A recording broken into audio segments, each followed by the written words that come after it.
Je suis Dominique Chinal, je dirige la miellerie Rayon d'Or. Ici, nous conditionnons le miel, nous faisons un peu d'extraction sur mes récoltes et nous fabriquons du pain d'épices et tout un tas de produits à base de miel.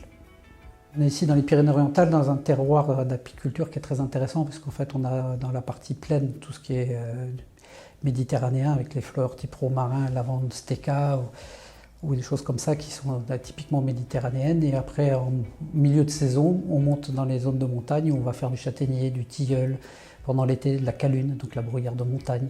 Et donc on a un territoire qui est à la fois méditerranéen et montagnard qui permet en fait de faire du miel pendant une grosse partie de l'année et des miels très très divers.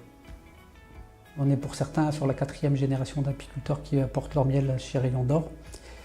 Et moi, au fil du temps, sur les 20 dernières années, j'ai fait en sorte qu'il y ait un maillage qui se fasse avec les apiculteurs. On ne discute jamais d'argent. On essaie de s'adapter aux besoins des uns et des autres en fonction des circonstances, des niveaux de récolte et des problématiques des uns et des autres. On a ici donc une trentaine d'apiculteurs qui portent leur production. Ça représente environ 15 000 ruches. On conditionne à peu près 100 tonnes de miel par an. On fabrique à peu près 10 tonnes de pain d'épices. Il ne s'agit pas de faire du miel pour faire du miel, il s'agit d'être très respectueux des abeilles.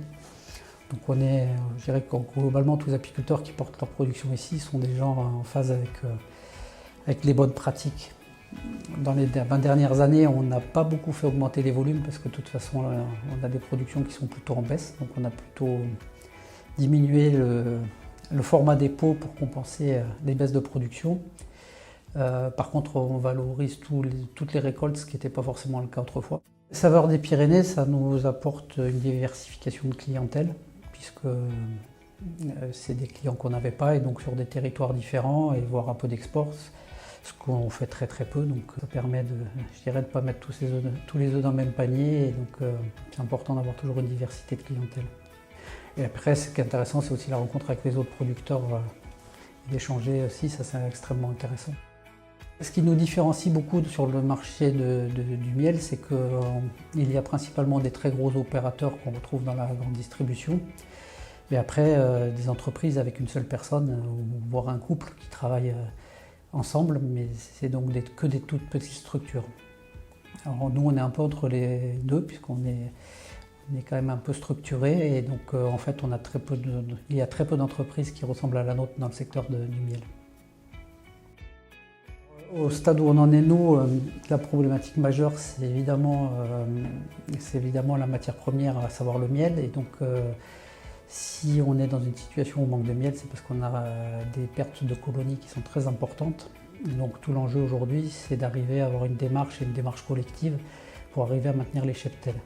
Par contre, si on veut demain pouvoir continuer à vendre du miel issu de notre terroir, il est fondamental qu'on arrive à repeupler toutes les ruches qui se sont dépeuplées.